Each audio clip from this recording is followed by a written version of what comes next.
இனி உள்ள காலங்கள் என்ன ஜெபிக்கிறவளா, ஆராதிக்கிறவளா, துதிக்கிறவளா, உமது புண்ணியங்களை அறிவிக்கிற ராஜரீக கூட்டமா என்னிலிருந்து என் சந்ததி மாற்றப்படணும்னு நினைக்கிறவங்க அன்னாளின் அபிஷேகம் எனக்குள்ள வரட்டும் ஆண்டவரே. அதுக்கு என்ன தகுதி இருக்கு? அழுது ஜெபிக்கிற ஒரு தகுதி போதும். எனக்கு துக்கம்னு வரும்பொழுது ஆண்டவர் சன்னிதானத்தை நான் தேடுறேனா? கண்களை திறந்து என்ன பார்க்கலாம். ஒரு விஷயம், கண்ணீர், மனோ துக்கம், வியாகுலம், மன கிளேசம் உள்ள ஸ்திரீ.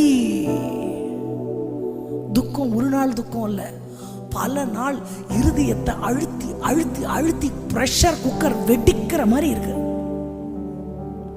நொந்து நூலாயி ஆலயத்துக்குள்ள வர்றாங்க. வாசல்ல யார் உட்கார்ந்து இருக்கிறா?